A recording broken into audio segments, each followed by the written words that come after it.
Bonjour et bienvenue dans ce premier épisode de la saison 5 de Tarot Tor. Si vous ne connaissez pas encore le principe de l'émission, nous allons utiliser le tarot pour découvrir le portrait de mon invité au travers de 13 questions. Un questionnaire reposant sur le monomythe de Joseph Campbell, une structure narrative ayant inspiré la majorité des blockbusters hollywoodiens et que j'utilise désormais pour vous faire découvrir mes invités. Pour chacune de mes questions, l'interviewé tirera une carte du tarot au hasard pour l'inspirer et la guider dans sa réponse. Pour cette émission, je retrouve une amie que je connais depuis le lycée et avec qui je suivais l'option audiovisuelle. Nos profs étaient dignes d'une série de Bill Lawrence ou de Larry Davis, ce qui explique sûrement notre état actuel. Depuis, j'ai suivi son parcours avec beaucoup d'intérêt tant je le trouvais inspirant, et c'est donc avec plaisir et nostalgie que je la laisse maintenant se présenter. Bonjour, je suis Petula Goldfever et je suis effeuilleuse burlesque et présentatrice de cabaret depuis 2013 et aujourd'hui on parle tarot. C'est en 2014, après une carrière plus classique, que Petula débute dans le burlesque. Elle se fait rapidement connaître grâce à son numéro du Gorille qui lui vaut la même année le titre de Miss Paris Burlesque. Dès l'année suivante, en 2015, elle décroche la 3e place au prestigieux World Burlesque Games de Londres. Depuis, Petula a créé de nombreux autres numéros et participé à plus de 350 spectacles dans une douzaine de pays européens. En 2018, elle fera même plus de 70 représentations à l'Apollo Variety de Düsseldorf sous la supervision de Joseph Bouglione. N'ayant plus de frontières, en 2023, elle représente même la France au concours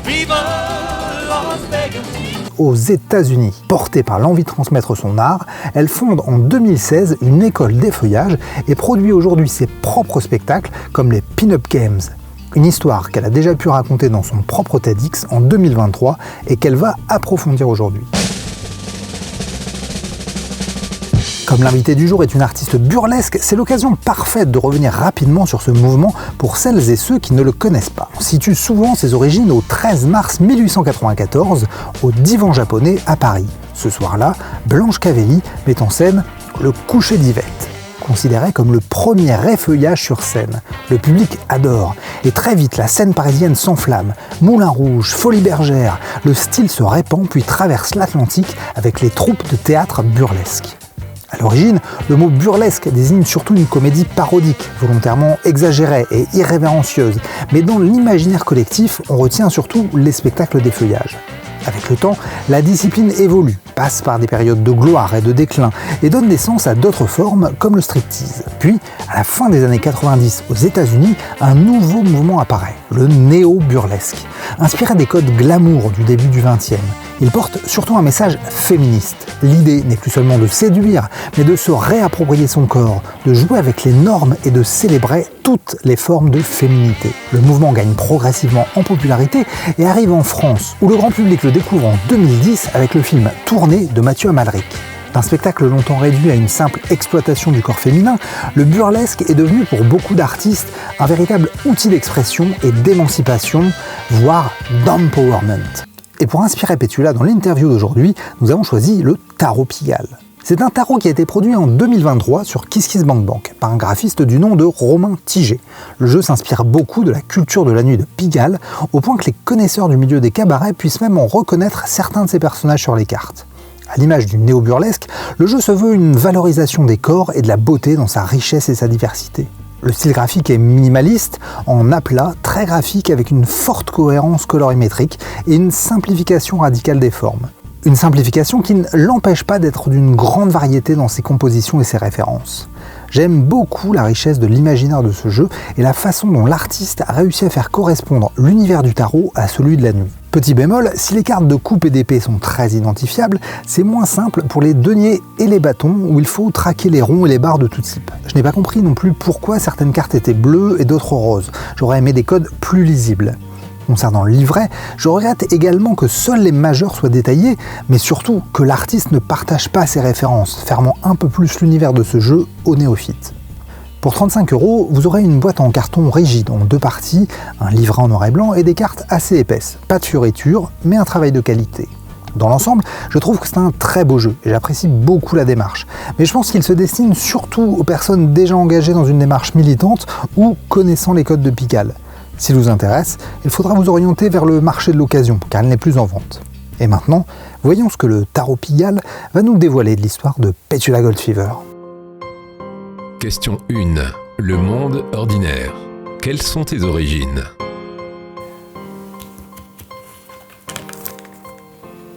9 d'épée. Eh ben, je vois beaucoup d'épées qui tombent hein, quand même. On va les compter, mais je suppose qu'il y en a 9. Je vois ce personnage qui est à la fois sous les épées, mais qui n'a pas l'air de vouloir bouger non plus, qui n'a pas l'air terrorisé, qui est un peu ramassé sur lui-même, mais c'est pas grave, on va prendre l'appui, quoi. On n'a peut-être pas de parapluie, mais est-ce qu'on a besoin de parapluie? C'est un peu ce que ça m'évoque. La famille des épées fait référence à l'intellect. Le chiffre 9 est synonyme d'accomplissement. Il symbolise la fin d'un cycle. Le 9 est une carte de traumatisme. Elle évoque tous les troubles et toute l'anxiété qui nous empêchent de progresser. Elle nous invite à surmonter ces obsessions pour pouvoir évoluer. Alors c'est intéressant comme carte parce que finalement tu te rends compte que tout ce qui a pu être difficile avant sert les futurs projets et qu'on peut peut-être en faire une force. Hein. Tu me dis que c'est une carte aussi un peu guerrière et justement toutes ces épées qui tombent sur le personnage, on peut voir que c'est finalement quelque chose qui peut après réutiliser comme force. Et donc il faut que je te parle de ma vie, c'est ça? Bon, il y a des gens qui font de la scène parce que ils ont fait des études pour ça, ils ont été lancés pour être danseurs, pour être clown, performeurs ou autres. Et puis il y a des personnes qui y arrivent, mais parce que finalement ils ont un vécu ou des choses à dire. En soi, je pense que moi j'ai pas mal de traumas que je réutilise sur scène, que je dis vraiment les choses. Parfois on me demande si c'est vrai. Tout est vrai sauf la Renault 5. Ma première fois n'était pas dans une Renault 5, mais c'est drôle. Sinon tout le reste est vrai. Après c'est vrai que ça fait beaucoup sur cette image. Je pense qu'aujourd'hui, sans la scène, je n'aurais pas été aussi épanouie et j'aurais été certainement quelqu'un de très dépressif. Question 2. L'appel. Qu'est-ce qui t'a poussé à te lancer dans la création? As de bâton. On voit cette femme qui est déjà à moitié nue, elle a 2 cache-tétons et un petit cache-sexe quand même, et puis elle tient un bâton qui pourrait être un fouet, quelque chose comme ça, et des cuissardes. Et elle est bien coiffée. Par terre, on voit des pétales de rose. La famille des bâtons est celle de la passion, de l'énergie. Le chiffre 1 évoque la force primordiale, l'énergie brute, la graine qui va éclore. L'as de bâton évoque donc le courage, l'impulsion créative, le besoin de créer.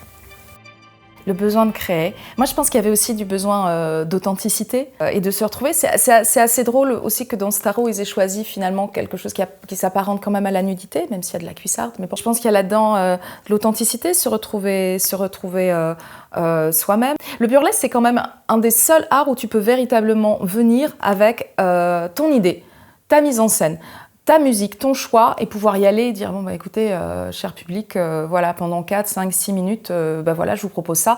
Et on peut y aller. Il y a très très peu de formes d'art qui permettent ça. Donc là-dessus, oui, et puis le besoin de créer, moi je l'ai toujours eu. Quand j'étais au lycée, je créais des bijoux avec des fils de cuivre. J'ai toujours dessiné sur les murs, j'ai toujours fait des trucs. Après, je me suis retrouvée un peu à ne pas pouvoir faire les carrières que j'aurais voulu faire. Finalement, aujourd'hui, je trouve pas ça grave du tout parce que j'y suis bien arrivée. Et non, elle est cool la carte. Les cartes sont cool, hein. Question 3. Le refus. Quels furent les premiers doutes? Le refus, j'ai le valet d'épée. Une performeuse en grand plié, avec une épée centrale, le chapeau, puis la façon de tenir cette épée. Valet d'épée, qu'est-ce que c'est le valet d'épée? Le valet est la figure de l'initiation. Il découvre tout juste les valeurs de sa famille. Le valet d'épée évoque ainsi un étudiant ou un inventeur, quelqu'un en apprentissage ou qui vient d'innover.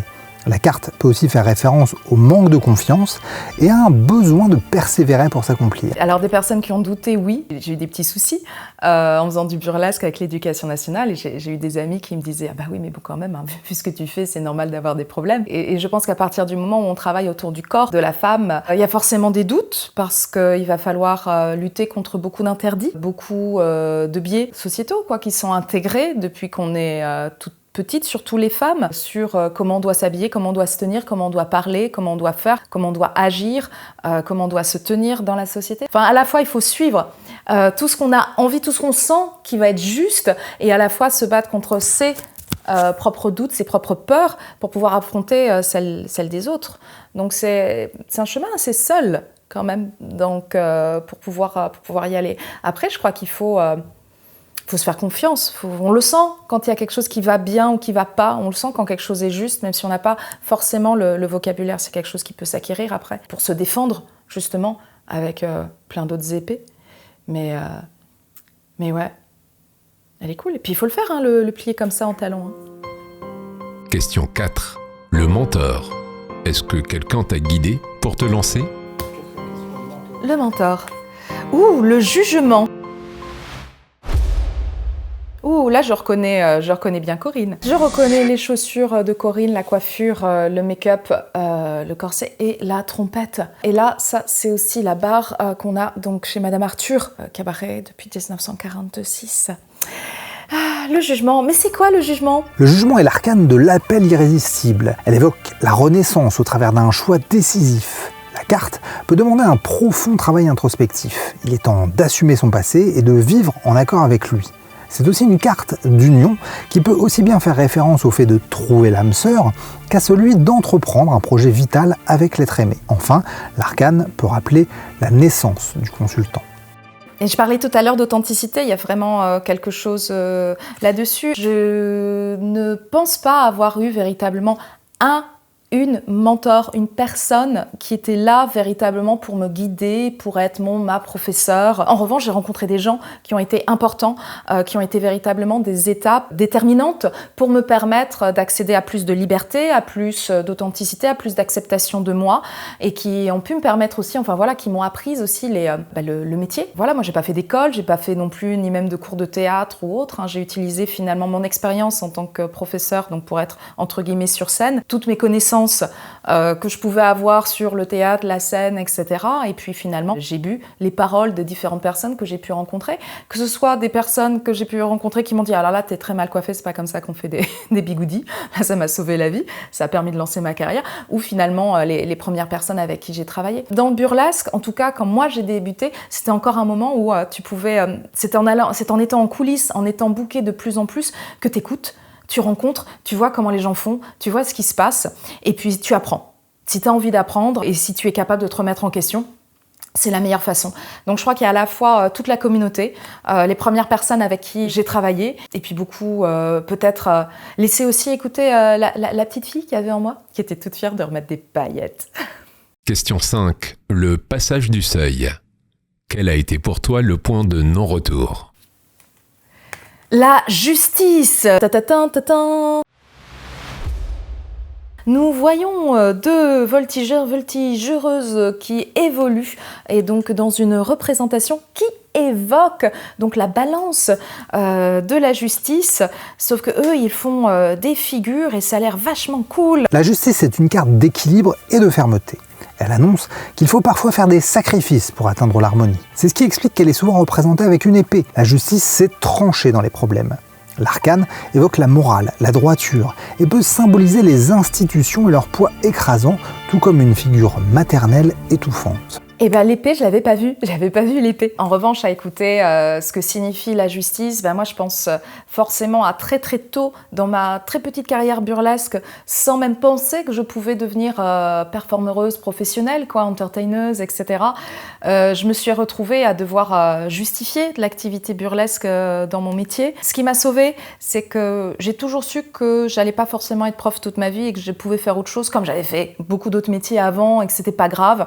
Et je savais qu'en moi, j'avais quand même des capacités pour pouvoir rebondir, que c'était pas parce que ça faisait 10 ans que j'étais devant des élèves que je ne serais pas capable de faire autre chose. Et puis, je suis un peu têtue. Une fois que tu quittes la sécurité de l'emploi, que tu t'es battue pour te dire que c'est juste et c'est bien de faire du burlesque et qu'on n'a pas à m'embêter là-dessus, je trouvais que c'était un peu dans la droite lignée que de dire on continue quoi. Finalement, si on peut se battre pour ça, on continue. Et j'y croyais, moi, quand je savais que j'allais quitter l'éducation nationale. Pour moi, tout le reste était chronophage, quoi. Les gens pensaient que je sortais tous les week-ends pour faire la fête, alors que non, tous les week-ends, je mettais des bigoudis pour essayer des coiffures. Tous les week-ends, j'essayais de m'entraîner dans ma cuisine pour faire des numéros burlesques. J'aménageais le truc. Enfin, j'étais là, décidée à conquérir le monde du burlesque. Et même, j'ai rencontré mon futur mari. C'était drôle parce que j'étais là à lui dire non, mais je vais quitter l'éducation nationale.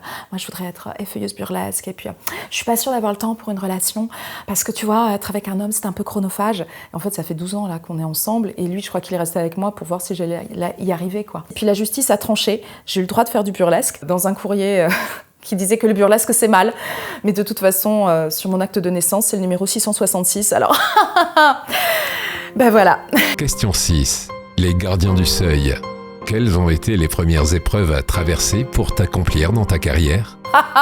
Allons-y pour le 7 de coupe.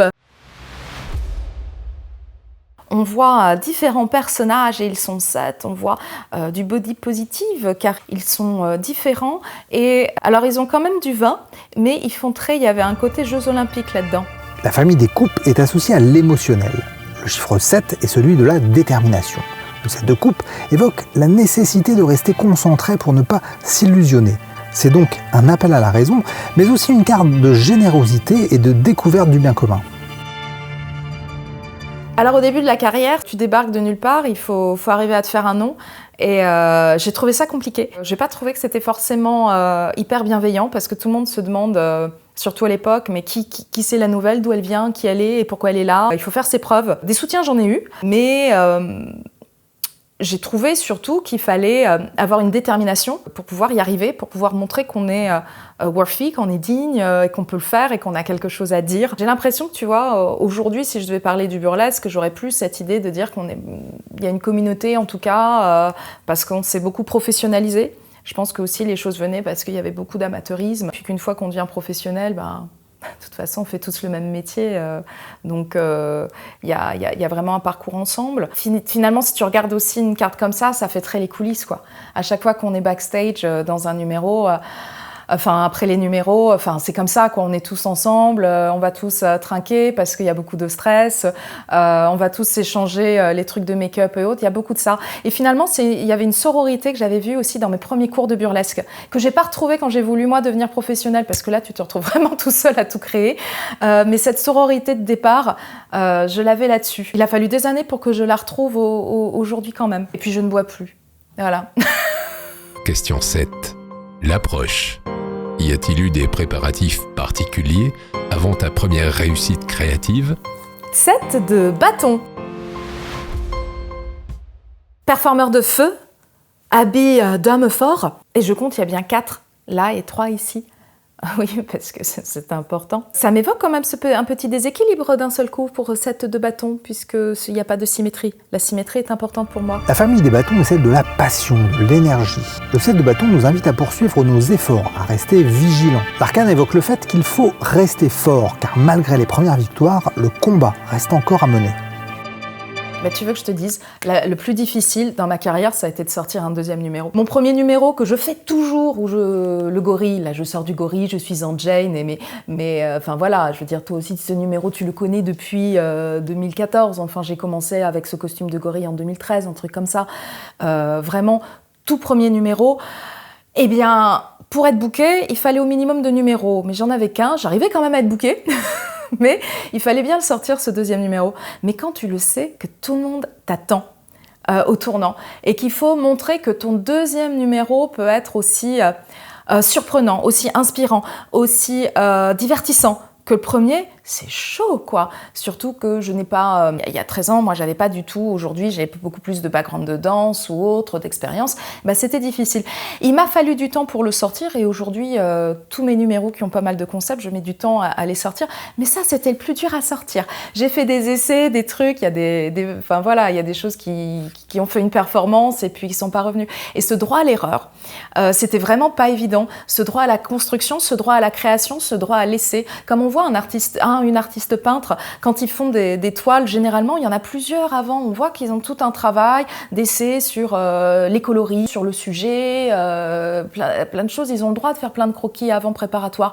Et nous, c'est difficile. Certes, on peut s'entraîner en salle de danse, en salle de répétition, imaginer des trucs ou dans son salon, mais c'est sur scène que tu vis le truc, que tu te rends compte si tu communiques bien avec le public. C'est sur scène qu'on rôde un numéro. Et si on n'a pas des scènes où on peut dire « Ah, c'est bon, on essaye, on va se lancer, on verra bien si ça fonctionne », où on tente des trucs, c'est difficile de progresser et d'avoir un numéro qui est hyper calé, quoi. Rien de mieux que tous les shows qui peuvent durer dans le temps, comme ça, tu l'as rodé ton truc. Il faut ce lien avec le public, ce lien avec la scène, c'est pas juste en répétition. D'ailleurs, t'as beau essayer en répétition, tout fonctionne, tu te retrouves avec la chaleur des spotlights, des projecteurs, la transpi, ou le fait que tu te sois retrouvé dans une toute petite coulisse compliquée, et là, tu peux dire que rien n'a fonctionné comme d'habitude, quoi.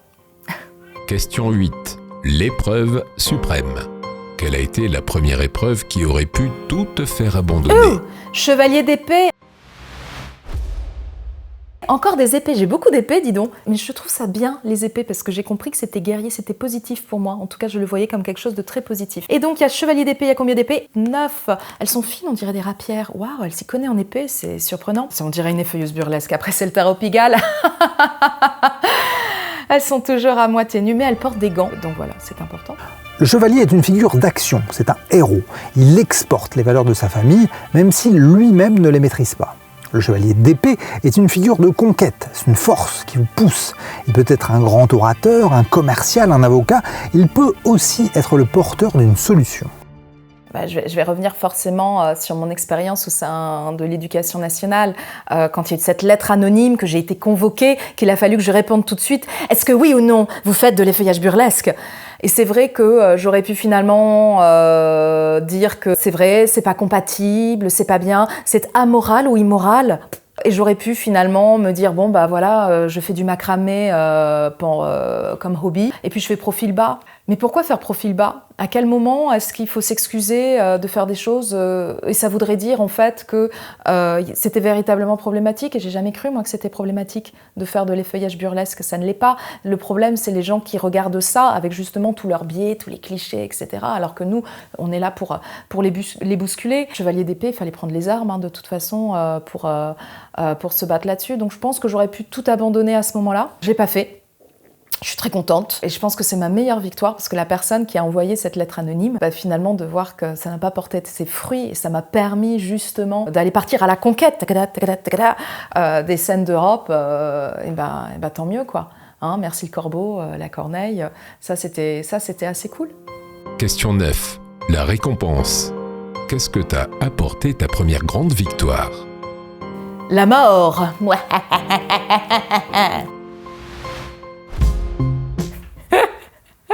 Le squelette a un string. C'est génial, le squelette a un string et des caches-tétons. L'arcane 13 est probablement l'arcane majeure la plus connue et la moins bien comprise. Plus que la mort physique, étape inévitable de la vie, l'arcane 13 évoque la mort symbolique. La carte fait donc référence au fait de faire le ménage, de faire table rase, d'amorcer de grands changements. C'est une carte d'évolution, de nouveau départ. C'est possiblement la mort d'une mauvaise situation pour faire jaillir les opportunités. Alors là, je pense à plein de trucs parce qu'il y a déjà, quand j'ai quitté l'Éducation nationale, ce que j'ai décidé en fait, c'est de ne plus avoir de secret. Parce que si tu n'as pas de secret, tu n'as rien à cacher, personne n'a aucun levier pour pouvoir te nuire, envoyer de lettres anonymes ou autres. La vérité est là, même si on n'est pas obligé de tout dire, mais il n'y a pas de secret, il n'y a pas de tabou. D'ailleurs, le tabou, c'est c'est ce dont je préfère parler sur scène. Parler des tabous, c'est justement éveiller les consciences, nommer les choses, et c'est une fois qu'on nomme les choses qu'on a le pouvoir d'en parler, se bat contre la peur, etc., etc.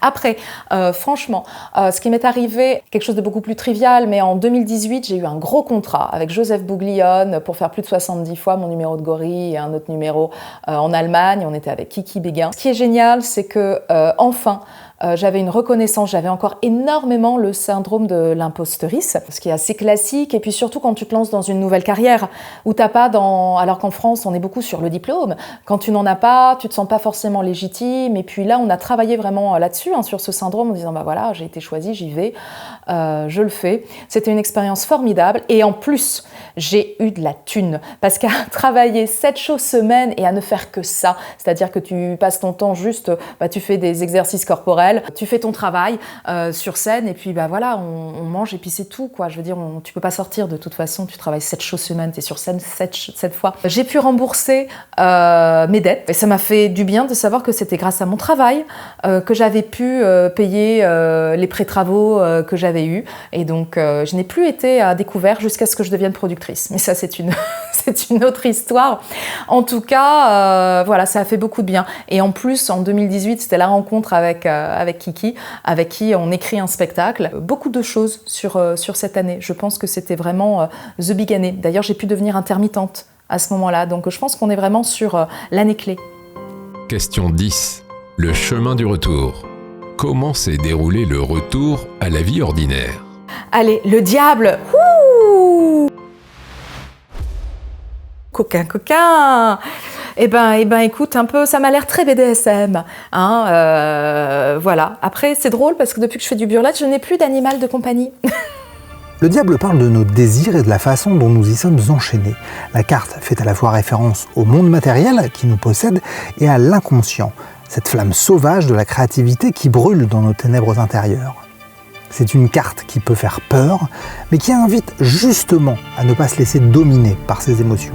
Alors c'est drôle parce que quand on fait de la scène avec un personnage, on est à la fois son personnage qui est très énergivore et puis à la fois la personne classique avec beaucoup plus de calme, de doute et de problèmes du quotidien que n'a pas le personnage. Et puis on fait face au glitter crash, on rentre chez soi et puis alors on s'est fait applaudir parfois pendant plusieurs soirs d'affilée parce que on a dit des choses chouettes, on a fait vivre des émotions et puis d'un seul coup tu rentres chez toi, il n'y a personne qui t'applaudit quand tu te brosses les dents, que tu fais la vaisselle quoi. Et c'est parfois un peu difficile. Après, le désir de créativité, il est toujours là. Je ne connais pas une seule performeuse qui n'a pas un tiroir plein de projets à demi commencés ou d'idées qui sont là. Et ça, c'est véritablement un feu qui fait vivre. Après, le diable, peut-être l'argent qu'on dépense à commencer des projets qu'on finit pas. Mais bon, moi je m'en sors encore tous les ans, je vends des robes. Je vends des robes, des pulls, des manteaux, des bas, des gants, des jupes, des pantalons. Donc j'arrive à m'en sortir. Après, est-ce que c'est mal d'être enchaîné à ses désirs ? C'est parce que c'est le diable, est-ce qu'il y a quelque chose de négatif ? Au moins on les exprime. On les exprime sur scène ou pas. Après le retour au quotidien, si notre quotidien est plein de paillettes, est-ce que... Enfin, voilà quoi. Question 11. La résurrection. Quelle épreuve a fait de toi l'artiste que tu es aujourd'hui ? On regarde, c'est l'empereur. Il y a les bien habillés, il y a la Adestras, il y a un Speedo. Et surtout, il y a là une cape et une couronne. Qui est-il ? L'empereur est sûrement la carte qui représente le mieux le patriarcat ou le capitalisme. C'est l'incarnation de l'autorité paternelle, une carte qui évoque la stabilité, la structure et la rigueur. Elle symbolise volontiers l'administration et la finance ou toute forme d'autorité impersonnelle. Malgré son aspect rigide, rebutant, c'est aussi une carte structurante qui peut être un appel à la raison et inviter à écouter sa tête plutôt que son cœur. J'ai pas d'épreuve directement en tête. En revanche, je me souviens d'un truc. J'étais pas encore intermittente. Quand j'ai quitté l'éducation nationale, j'ai pris un job alimentaire. Je l'ai trouvé hyper rapidement parce que j'étais bilingue anglais. J'avais fait un CV, j'avais d'autres jobs avant. J'ai tout de suite trouvé un job de secrétaire bilingue à Paris, aussi bien payé que mon travail de professeur, sauf que franchement, j'avais rien à faire le soir quand je rentrais à la maison, j'avais pas de copie à corriger, ni de cours à préparer. Donc, j'ai fait ça. Et je me souviens que j'étais là à dire, comment je fais pour trouver des cachets? Comment je fais pour dire aux gens, bookez-moi, faites-moi confiance, je peux faire quelque chose.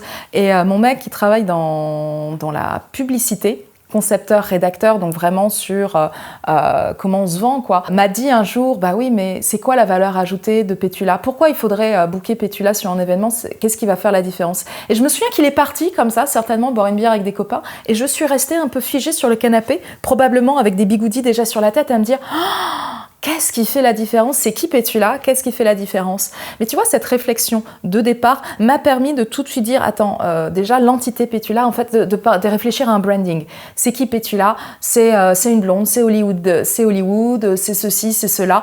Et en quoi je fais la valeur ajoutée ? Et tout de suite, j'ai pu réfléchir à comment je me vends, comment je fais la différence. Et je pense que ça a participé au fait que je puisse appréhender une carrière, pas seulement dans je m'effeuille avec 3, 4, 5 numéros où je suis présentatrice de spectacle, mais comment est-ce que je peux faire la différence, qu'est-ce que j'amène, et c'est ça qui fait que je peux être performeuse, entertainer, voilà, pour des soirées, pour des événementiels qui vont mieux payer ou pour d'autres choses et qui me permettent cette adaptabilité. Donc il y avait vraiment cette réflexion qui a permis finalement de structurer, comment on dit, un plan marketing pour acheter Pétula. J'étais presque à 2 doigts de faire un catalogue La Redoute. Tu choisis la tenue de Pétula. C'est peut-être en cours un jour. Après, le patriarcat, moi, dans mon travail, je le piétine. Et ça nous fait très plaisir de le piétiner parce que déjà, en tant que performeuse, on est des murges. C'est nous qui choisit d'abord. Et puis ensuite, on est là pour se battre contre les clichés et en particulier le sexisme et plein de choses qui découlent du patriarcat comme l'homophobie, la lesbophobie, plein de choses qui font phobie. Et on n'aime pas les fascistes. Voilà. Question 12. Le retour avec l'élixir. Qu'est-ce que tu ressens le besoin de transmettre de tes épreuves dans ton œuvre ? La papesse. Ouh, la papesse, c'est bien après l'empereur, la papesse. La papesse, elle lit. La papesse, elle a un piercing sur le nez. Donc... Mais la papesse a une double couronne sur sa coiffe, la papesse. Et la papesse, c'est la main en l'air et la main en bas. La papesse porte un harnais. La papesse est une carte de mystère. C'est la gardienne des secrets. Elle peut aussi incarner une figure d'autorité féminine, comme une mère acariâtre ou une grand-mère stricte. Évidemment, elle peut faire directement référence à la religion, mais peut également évoquer le mysticisme ou les rêves. C'est une carte un peu froide, plus spirituelle que charnelle. Alors, est-ce qu'on peut arrêter avec l'autorité maternelle qui est forcément froide, forcément stricte et autres ? Est-ce qu'il faut faire peur pour être autoritaire ? Est-ce que la vie ne fonctionne pas aussi bien ? Est-ce qu'on n'arrive pas à obtenir les mêmes choses avec le sourire ? Genre, chérie, va chercher ton slip, s'il te plaît, plutôt que va chercher ton slip. Non, franchement. Donc, arrêtons avec cette idée d'autorité froide, un peu de bienveillance. Moi, je dirais que je suis très contente d'avoir le micro, parce que si quand je fais des numéros burlesques, je dis des choses avec mon corps, d'une part, non, il n'y a pas beaucoup de scènes ou autre, j'ai pas fait le tour du monde avec tous mes numéros, et puis finalement, beaucoup de gens aiment le beau et ne vont pas forcément booker les numéros les plus engagés. Mais quand j'ai le micro, c'est moi qui décide ce que je peux dire, et même si parfois je me retrouve dans des shows beaucoup plus corporate, beaucoup plus strictes aussi sur les fenêtres qui me sont données, il y a toujours moyen de parler de féminisme, d'égalité homme-femme, de combattre le sexisme, et j'arrive à le faire, j'en suis très fière, parce que justement la parole est une force, et d'ailleurs, petite anecdote, j'étais la maîtresse de cérémonie du Montreux Burlesque Show pendant plus de à peu près 12 représentations. Je posais des questions toutes bêtes, on parlait des secrets de beauté des showgirls, et donc je parlais des secrets de grand-mère, qu'on peut se mettre des concombres sur les yeux, qu'on peut se gommer le corps avec du marc de café, et qu'on peut également se rincer la chevelure au vinaigre pour qu'elle soit brillante. Et là, d'un seul coup, je marche entre les gens et je dis, mais ça me fait me poser une question, est-ce que pour être belle, une femme doit rester dans la cuisine ? Monsieur, qu'en pensez-vous ? Je me tourne vers le gars, paf, je tends le micro et je le reprends en disant « Attention, c'est une question piège ». J'en ai eu 4 sur les 12 hommes que j'ai interrogés qui m'ont dit « Oui ». Alors après, même si le public et que je dis « Ah mince, je suis tombée sur... je voulais un homme de 2026, je suis tombée sur la version 52 ou autre », si je me tourne vers sa compagne en disant « Madame, n'hésitez pas à cligner des yeux si vous avez besoin d'aide, etc. etc. » J'en ai quand même eu 4 qui, ne serait-ce que par défiance, parce que c'est une femme qui leur tend, qui n'ont pas envie de jouer le jeu, etc., même de comprendre que c'est le spectacle, même si non, qui pouvaient se dire que oui, haut et fort, devant 250 personnes, je vais te dire que je ne crois pas en l'égalité homme-femme, etc., etc., quoi. Absolument faux, absolument faux. Donc je suis très fière d'être la bonne femme qui tient le crachoir. Question 13. Le prestige. Qu'est-ce que tu aimerais ajouter pour finir ? 3 de coupe. 3 de coupe, alors c'est disco, c'est fun, c'est body positive, ça s'amuse, c'est féminin, ça s'ambiance, ça s'enjaille. Le 3 est le chiffre de la créativité et de la fertilité. Le 3 de coupe est une carte de réjouissance. Elle symbolise les retrouvailles entre amis, les projets communs, un premier grand amour ou un temps de bien-être et de guérison.